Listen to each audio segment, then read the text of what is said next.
A loss that hurts. It's a loss that hurts, as unfortunately it marks the end of the Mexico National Team's 2026 FIFA World Cup campaign.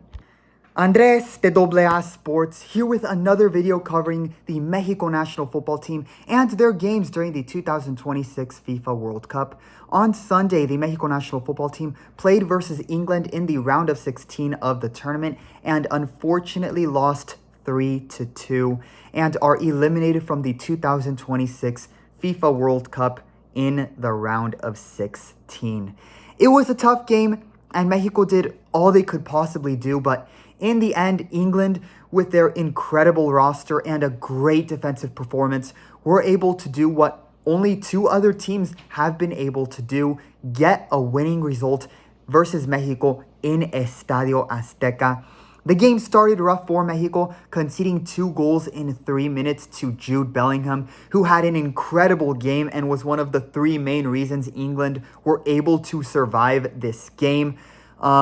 On the first goal conceded, Mexico's defense and midfield were caught in transition, and on the second goal, Mora made his first mistake as a starter, the first time where he kind of played like his age. He had 2 players on him. They were pressing high quickly, and he was not able to pass the ball in time, and the turnover resulted in the second goal conceded. But to Mexico's credit, they fought back. Julian Quiñones scored a goal to make the score 2-1 at the halftime break. And in the second half, Jarel Kwanzaa gets a red card and is sent off after a hard tackle on Jesus Gallardo, and Mexico had an extra player advantage. However, another defensive mistake, the first notable one of the tournament from Mexico, leads to a dangerous chance where Rangel has to intervene and ends up committing a foul inside the box area, and it's a penalty that makes the score 3-1 for England, killing Mexico's momentum in that moment. But Mexico again continued to fight back, with Mexico getting a penalty kick on a foul committed by Harry Kane. Raúl scored the second goal for Mexico, making the score 3-2. And Mexico from there had all the ball possession, while England fell back and played defense only. However, despite cross after cross in the box, close chance after close chance, Mexico were not able to get that third goal they needed amid England's excellent defensive performance. The substitutions that Aguirre made, I don't think helped either. And unfortunately, with a great defensive performance, England survived and Mexico were unfortunately eliminated in the round of 16. A tough loss for Mexico as their 2026 World Cup campaign ends at home in Estadio Azteca. And while England becomes one of just 3 teams to successfully pull off the Aztecazo, the win in Estadio Azteca versus Mexico, getting a winning result in Ciudad de Mexico as the away team. But still a great run and performance where Mexico showed heart and went down fighting, which is what you hope for in cases when Mexico loses. Final score, 3-2, 3-2.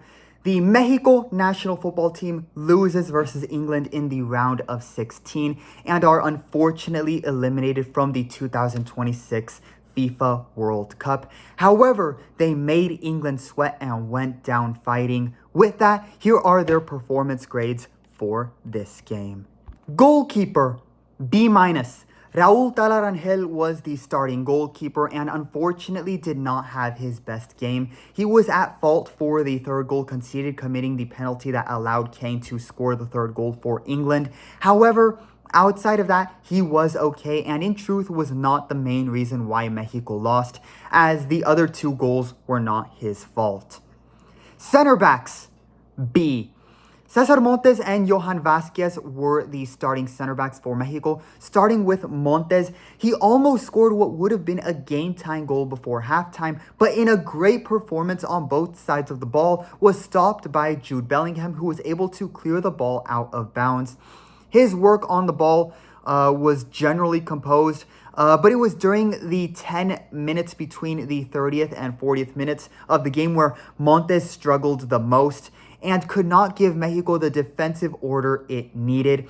He was caught in transition on both goals, like the rest of the defense was, and it resulted in the first 2 goals conceded. As for Johan Vazquez, while Mexico were eliminated, he ended this tournament with another very solid performance. Vazquez gave Mexico defensive stability throughout the World Cup, and his distribution stood out again against England. He is 100% Mexico's best defender and was the best defender once again in this game. And I hope that his performances merit him making the transfer to a bigger club in the summer transfer window. Cesar Montes ended up sustaining an injury at the end of the first half. Hate to see it, and hopefully he will be okay. But this did result in Aguirre having to make an unexpected substitution, and Edson Alvarez took his place in the defense for the rest of the game in the second half. He ended up being partially at fault for the penalty conceded to Harry Kane, not clearing the ball out of danger well on the goal kick. While he was solid outside of that moment, it also wasn't his best performance, and he wasn't as good as he was versus Korea or Czechia. One mistake, and England punished him and the team for it. Fullbacks, C+. Jorge Sanchez and Jesus Gallardo were the starting fullbacks, with Sanchez playing 80 minutes and Gallardo the full game, and both were shaky at best and were probably the 2 worst players on the field. Starting with Jorge Sanchez, while he had 4 tackles, 1 and 3 recoveries of the ball in this game, he also really struggled whenever Anthony Gordon isolated him in open space and was at fault for the first goal conceded, leaving Bellingham open in the box area and not covering him defensively. Should have done better to cover Jude Bellingham there. And offensively, in the second half, he was not good. A flaw that he has always had in his play. So a very shaky game with a very costly mistake, and then having to be substituted off because he wasn't able to provide good passes or crosses offensively at a time when Mexico needed to score a goal. As for Gallardo, he also didn't look great against England's stronger wingers and players. He gave space for Saka to provide the cross and assist on the first goal. And offensively, he was horrid. Absolutely horrid. He would always get the ball, but his passes and crosses were horrible. In a scenario where Mexico needed a goal, he should not have been on the field, in my opinion. And honestly, the performances from Sanchez and Gallardo in this game showed 2 things. First, how Aguirre and the team really missed having Rodrigo Huescas on the team. And second, that Mateo Chavez is and has to be the main left back going forward for Mexico. While Jorge Sanchez was the right back who started in almost every single game, it is worth noting that he was the main right back and was called up partially by default. Aguirre made it clear that he preferred Rodrigo Huescas, but he was unfortunately ruled out due to not being fully recovered from his knee injury.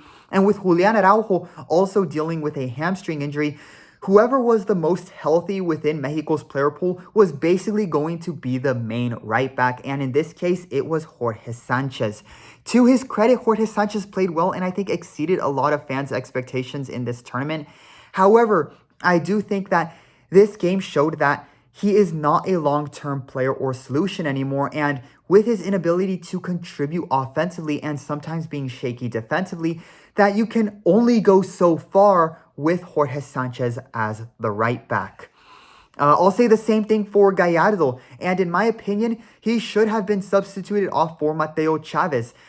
His inability to contribute offensively is a major flaw in his game that really hurts the team.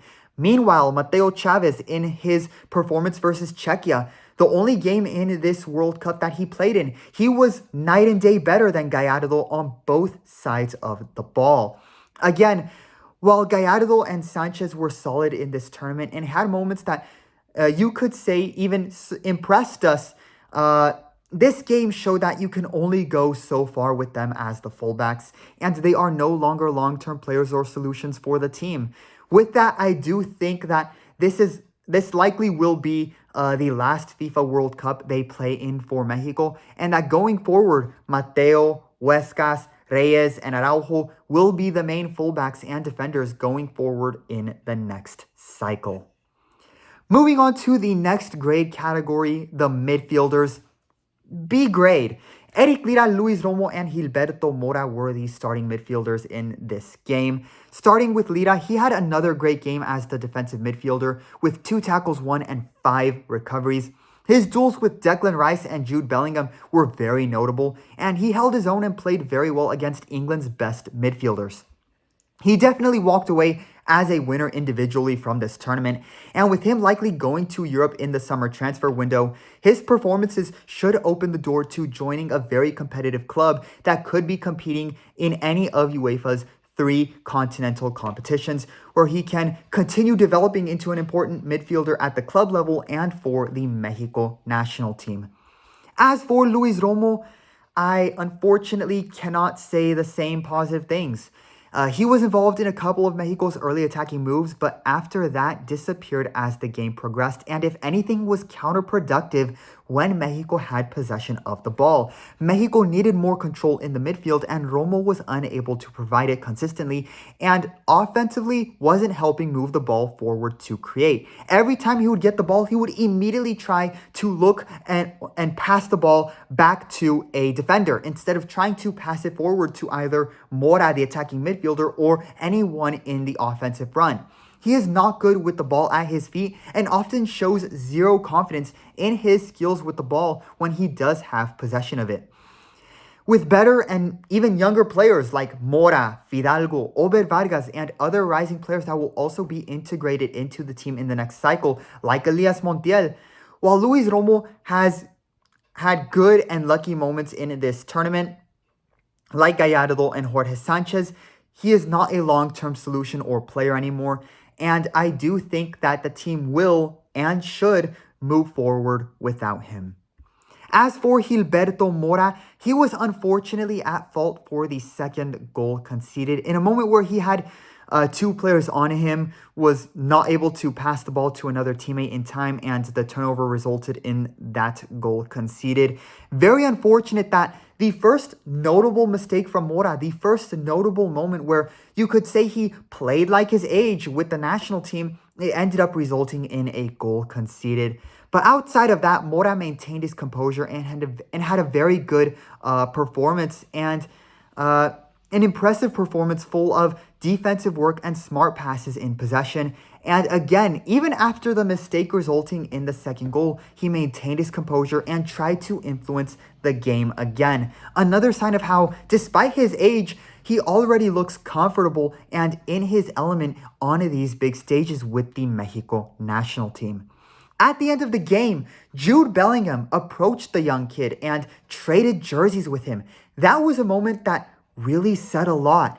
Jude wanting to trade jerseys with him showed how Gilberto Mora has earned the respect of everyone in this tournament, including the best in the business. Mexico has a once-in-a-generation talent in their player pool, and this is only the beginning for Gilberto Mora. I can't wait to see what's next for him when he turns 18 and goes to Europe. Brian Gutierrez and Alvaro Fidalgo entered the game as substitutes in the second half while Mexico needed a goal. Starting with Brian Gutierrez, when he first entered the game, he brought energy and immediately looked willing to test England's defense. He even had a chance in the box area where he was fouled and provoked the penalty that resulted in Mexico's second goal that was scored by Raul. However, as the game progressed into the final 15 minutes and England began to play more defensively, Gutierrez faded and became less active offensively. While he wasn't bad or a liability in any way, it was also not one of his best games, and in this tournament, he definitely played like his age and experience level. It was a tough go for him, but it was also a big learning moment that will only help him in his future with the national team. As for Fidalgo, he took responsibility for much of Mexico's ball movement late in the game, but could not find the final pass that might have produced the equalizer. I thought he was definitely better than Romo as well as Sanchez, who he replaced on the field in a more offensive substitution. And in my opinion, he should have started in this game or at minimum entered the game as a substitute at the start of the second half. But unfortunately, he didn't have enough time in his 15 minutes of play to provide what could have been an assist on a game-tying goal. Overall, the midfield was solid, but was not able to break England's defense. Offensive front. B+. Raúl Jiménez was the starting striker with Julián Quiñones and Roberto Piojo Alvarado as the starting wingers in the offensive front. Starting with Alvarado, his performances in this World Cup will be remembered for how he impressed all of us and was effective on both sides of the ball. Without Alvarado's defensive work, Mexico would have really struggled more defensively out wide in this game in trying to defend Anthony Gordon. Offensively, it was not his best game, as in this game, he couldn't provide a cross or pass that the strikers could get to, but still continued to try to create something. While Alvarado wasn't as good as he was in the 4 games before this one, he also was not at fault for this loss. As for Julián Quiñones, he was easily Mexico's best and most lethal offensive player in this game. He scored Mexico's first goal of the game with a he had a passing accuracy percentage of 90% and created 3 other chances as well. His positive impact ended when Javier Aguirre substituted Quiñones for Memote Martinez and turned the final 25 minutes of the game into an aerial duel where Mexico was constantly trying to force crosses instead of building up and creating through passes. Substituting Quiñones removed Mexico's best attacking threat and also broke the offensive duo he and Raúl formed. That was a mistake, and he should have played the full game. And for Raúl, he played the full 90 minutes and had a great game. Aguirre kept him in the game because he is the best striker Mexico has and is always a player you can trust in penalty kicks. And he showed that in this game, scoring the second goal, a penalty kick for Mexico that came on the penalty committed on Gutierrez. Raúl, he could have had a hat trick in this game, but unfortunately was unable to score any goals from open play. It wasn't because Raúl missed and failed on close chances for Mexico, but because England's goalkeeper, Jordan Pickford, made 3 great saves in this game, including 2 saves against Raúl on headers that were on target, and had the best game of his life. If any other goalkeeper were starting for England in this game, those 2 headers on target probably would have been goals, and this probably would have been a 4-3 or 5-3 win for Mexico. But Pickford showed how the World Cup, again, brings out the best of every player, and had a great game where you simply have to applaud and recognize good football and goalkeeping when you see it. It's just unlucky that the good goalkeeper performance we saw went against Mexico in this game. Santi and Memote Martinez entered the game as substitutes, and in the final 20 minutes of the game, Mexico had 3 strikers on the field, but it didn't work. Santi only had 6 touches of the ball in this game and had only 1 shot that was not on target. He never looked fully confident in his movement or finishing, and in arguably the worst way to possibly end the game and this tournament, he injured his ankle and it did not look good. He ended up having to move himself out of play for the final 90 seconds of the game. Just heartbreaking, especially given he had just recovered from an ankle injury. You hate to see it, and hopefully he is okay. But unfortunately, he did not have a good World Cup. And honestly, as sad as this is, and as difficult of a decision it would be, I wouldn't be surprised if he is on the hot seat at the start of the next cycle and potentially stops being called up. And it's sad because honestly, it wasn't really ever his fault. I'll talk about it more in a separate video in terms of things we learned about the team in this tournament, but it was a very disappointing tournament for Santi, and the injury only makes it worse. And he really is the player that you look at and think of what could have been. We'll see, maybe he does have the Raúl trajectory and does make a comeback, but it is an uphill battle for Santi right now. Hopefully he is okay, that the ankle injury he sustained is nothing major, and that he will have a quick and full recovery. As for Memote Martinez, he was even worse. Easily the worst player on the team, and he should have never played or have been called up for the World Cup. Sports pundits on TV stated how Memote's inclusion in the roster was good because es alto, su altura ayudara en jugadas de set. And Aguirre cited the same reason for not only including him, but putting him in as a substitute in the second half of this game. Su altura, his height, and not for any other reason, not for any other aspects of his game, which have historically been awful. But the game versus Czechia showed that this was never going to work. And it didn't work in this game, where he was again non-existent and showed he was never a solution or player that should have been called up or part of the team. Removing Quiñones, Mexico's best offensive player in this game, for a non-existent Memote to force aerial crosses into the box that were clearly not going to work was a major mistake that did not make sense. This should be Memote's last game for the Mexico national team. He is mediocre at best, was only called up for his height on the idea that it would help on set plays, only for him to be good, be just as bad in open play as he is on set plays. It was really brutal. He was only called up for his height and not for any other reasons or aspects in his game outside of his height. Again, only for him to be just as bad and non-existent on set plays and open play. He was never a short-term or long-term player or solution for the team. Yeah, I think this is it for Memote. He's not the right player or solution for this team. Hormiga is clearly better and, in my opinion, should have been given a lot more playing time than Memote was. Head coach, B-.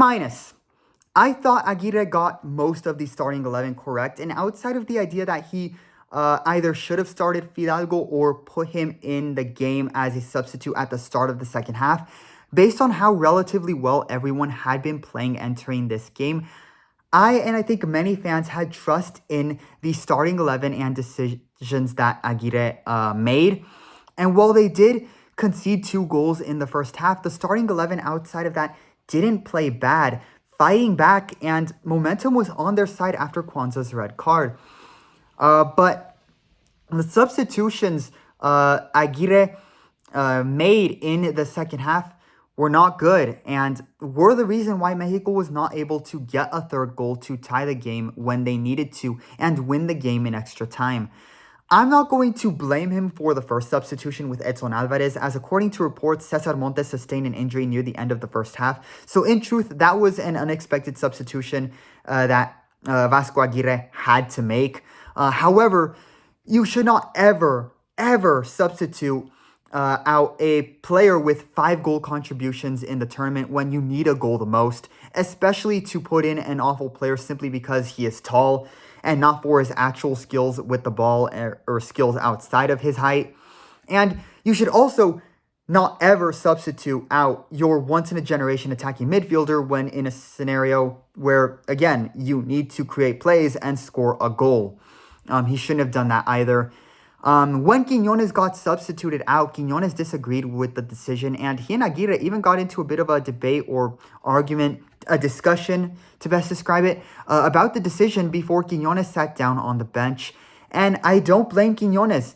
The bad substitutions killed Mexico's momentum and were the reason why they couldn't score a third goal. Changing tactics to force crosses into the box area, hoping to try to win aerial duels when Tuchel and England put in taller players in the second half like Dan Burn, specifically to prevent and stop dangerous chances from being created through crosses into the box area, was also a bad decision, and Tuchel outcoached Aguirre in this regard. While Aguirre's coaching in this game was not absolutely atrocious to the point where it was like a fireable offense or where he lost the trust of the players, like what happened with Diego Coca and Tata Martino, He also didn't make the correct decisions in terms of the substitutions, and Tuchel and England punished Aguirre's mistakes as a head coach by maintaining a strong defense that would not concede any chances through the air. An unfortunate and tough way for Javier Aguirre's last game as coach for the Mexico national team to end, with Rafael Marquez set to become the coach in the next cycle. But for all things considered, his third tenure with the team, I do think, was still overall a success. And now for the bonus grade category, the Mexico fans, A+. The fans turned out in big numbers and, win or lose, supported the team to the end. And credit to the Mexico fans for being so welcoming and respectful to the England fans who traveled for the game. From the photos and videos before and after the game, I haven't heard a single English fan say anything bad towards the Mexico fans. And that's a very positive thing. That says a lot of good things about Mexico as a football country and as a host nation and its fan base. The Mexico fans, win or lose, have really come together to support this team in a way that has been amazing to see. And they have been so welcoming and great as a host nation.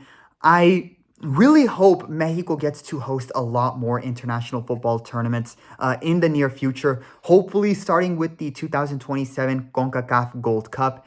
And I hope they get to host the opening game and final of the 2031 FIFA Women's World Cup, as well as games in every single round of that tournament, as it will be their first time hosting the Women's World Cup. And with Mexico's incredible fans, football history and culture, and their hospitality, I think they deserve it. They deserve to host a lot more games in the future. Final score, 3-2. England won, and the Mexico National Football Team has been eliminated in the round of 16 of the 2026 FIFA World Cup. For an overall team grade for this game, I'll give the Mexico National Team a B grade for this game. They had a strong performance and gave England a scare. Raul and Quiñones were great. I'll say the same thing for Mora, Lira, and Johan. But the substitutions in the second half, I think, were unfortunately the fatal mistake that resulted in Mexico not being able to win and advance to continue their World Cup campaign. With that, I will end this video with the same message that I said and wrote in my post section after Mexico was eliminated on Sunday night. While this one hurt as a Mexico fan, and like all other Mexico fans, I am sad that their 2026 World Cup campaign came to an end. I am still proud of what this team accomplished, and the Mexico fan base should be as well. I started my channel in 2023, at the end of 2023, with a video covering this team when Mexico blew a 2-0 lead and lost 3-2 in a December 2023 game versus Colombia. I remember those times well, and they were awful, absolutely awful.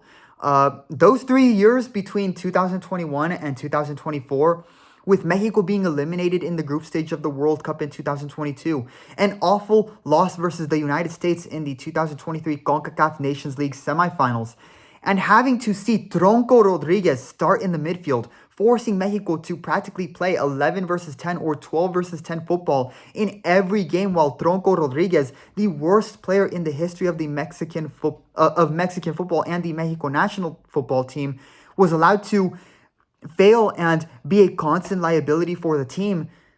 Those were arguably the darkest days in Mexican football history. And in 2024, after the Copa America fracaso, the conversations regarding the state of the team were completely different, with fans wondering if they would even make it out of the group stage in this tournament. But in this tournament, they performed very well, winning their group and all 3 group stage games for the first time in their history, and winning an elimination round game for the first time since 1986. The Mexico National Football Team still had a good campaign, arguably the best World Cup campaign in the team's history. And with rising young players like Mora, Ober Vargas, Hormiga Gonzalez, Eric Lira, and excellent veteran players like Raul, Quiñones, Fidalgo, Cesar Montes, and Johan, the future of this team in the next cycle looks bright and promising.